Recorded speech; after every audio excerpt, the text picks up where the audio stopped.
La liste des enseignements du procès serait très longue.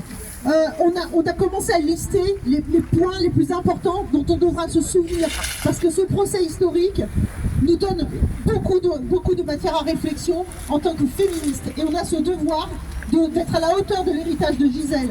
Elle a permis que tout soit public. Maintenant à nous de faire en sorte que ce sacrifice ne soit pas vain. La sororité d'abord, la sororité qui va nous sauver. La force de Gisèle, la volonté de se battre contre la privatisation des violences sexuelles. Le procès a été public et c'est une bonne chose. Ça nous a permis de faire changer la honte de camp. On a vu aussi le lien entre les violences sexuelles, la pornographie et la prostitution. Quel routier n'est jamais allé aux putes, ont dit les accusés. Je pense que c'est assez éloquent. On pourrait parler des besoins sexuels des hommes, les juges qui s'intéressaient à la façon dont ces hommes étaient satisfaits sexuellement ou pas, ce qui aurait pu éventuellement justifier que ces hommes aillent voir ailleurs. Pourquoi pas en violant une femme endormie? La honte.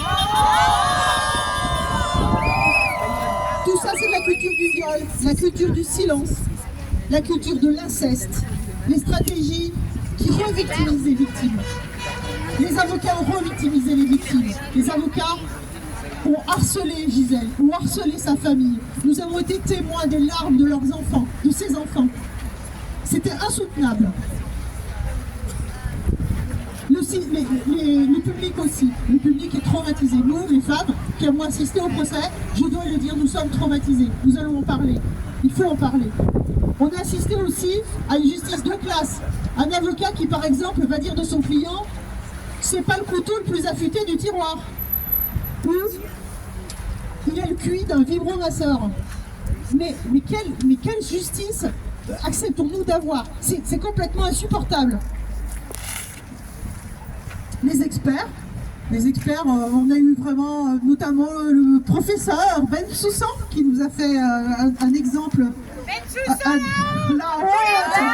Les experts qui parlent de l'altération du discernement et qui parlent de ces hommes violeurs comme des garçons, des hommes de 50 ans, des garçons. À 50 ans, on peut être un garçon, alors qu'Adèle Haenel, elle, à 12 ans, était une femme. Cherchez l'erreur.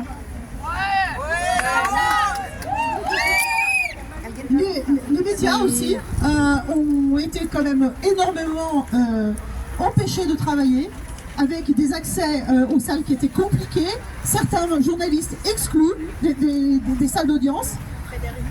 La liberté de la presse, c'est pas encore complètement ça. Quand on est capable d'exclure des journalistes qui rapportent des propos par les accusés, des menaces, par exemple, le journaliste Munch a été exclu du tribunal d'Avignon parce qu'il avait filmé un accusé en train de me dire « Je vais venir violer ta mère ».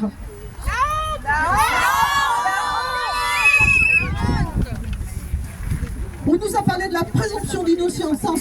Moi, je voudrais qu'on parle de la présomption de crédibilité des victimes. On nous a dit, vous allez vous retrouver en prison parce que vous avez diffamé nos clients. La justice hier m'a rendu raison. Ce sont des violeurs. La justice les a condamnés, ils sont tous reconnus coupables par la justice. Et pourtant, on a essayé de nous faire taire. On a été insultés. Nous, les féministes, on s'est retrouvés mis en accusation en permanence, tous les jours montrés du doigt, harcelés. Hier encore, un avocat est venu et nous a dit « Je viens vous dire merde de la part de mon client qui repart libre ce soir. » Mais quelle insulte, quelle humiliation!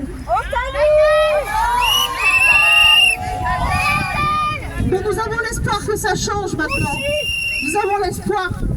Parce que nous sommes là, parce que nous sommes des femmes, parce que nous sommes debout, parce que Gisèle est debout, parce qu'elle a montré que même quand on avait essayé de la détruire, qu'on l'avait brisée, eh bien cette femme est toujours debout. Et elle est debout avec nous. Merci Gisèle.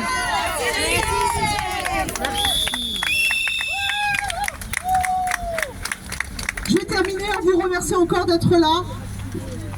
Sororité. Sororité.